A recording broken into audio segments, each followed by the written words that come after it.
അടിസ്ഥാന വർഗം എന്ന് പറയുമ്പോൾ അടിസ്ഥാനം എന്താണ്? ജീവനാംശം. അതെ. ജീവൻ നിലനിൽക്കണമെങ്കിൽ ജീവനാംശം ആവശ്യമാണ്. ജീവനാംശത്തെ പാലനം ചെയ്യിക്കുന്നവരാണ് അടിസ്ഥാന വംശം എന്ന് പറയുന്നത്. അതായത് നമുക്ക് വിഭവങ്ങളെ വിളമ്പി നൽകുവാനുള്ള, അല്ലെങ്കിൽ നമുക്ക് മുഴുവൻ ജീവനാംശവും നൽകുവാനുള്ള പ്രാപ്തിയുള്ളവരെയാണ് അടിസ്ഥാന വംശം എന്ന് പറയുന്നത്. അടിസ്ഥാന ഏതൊരു കാര്യത്തിന് അടിസ്ഥാനം വേണമല്ലോ. അത് ഉറപ്പുള്ളതും ബലമുള്ളതും ക്ഷമയുള്ളതും ഉള്ളതുമാണ്. നമ്മള് 3 ജീവവർഗമായിട്ട് ജീവലോകത്തെ തിരിക്കുമ്പോൾ, അതായത് ഉൽപാദകര്, ഉപഭോക്താക്കൾ, വിഘാടകര്, ഇങ്ങനെ 3 വിഭാഗം. അതിനകത്ത് അടിസ്ഥാനം എന്ന് പറയുന്നത് ജീവനാംശത്തെ ഏകുന്നവരാണ്. ഏറ്റവും പ്രാധാന്യമുള്ള മേഖലയാണ് അതല്ലേ? അതെ അതെ.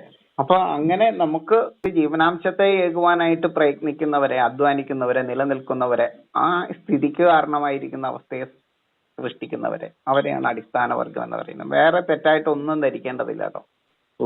അത് ഏത് മതത്തിൽപ്പെട്ടവരായാലും, ഏത് ജാതിയിൽപ്പെട്ടവരായാലും, ഏത് രാജ്യത്തുള്ളവരായാലും എല്ലാം നമുക്ക് ജീവനാംശത്തിന് വേണ്ടിയിട്ട് കഷ്ടപ്പെടുന്നവരെല്ലാം അടിസ്ഥാന വർഗമാണ്. അതാണ് നമ്മൾ മനസ്സിലാക്കേണ്ടത്. ഇവിടെ നമ്മൾ പ്രകൃതിയിലേക്ക് എടുത്തു വെച്ചാൽ സസ്യലോകമാണ് അടിസ്ഥാന വർഗം.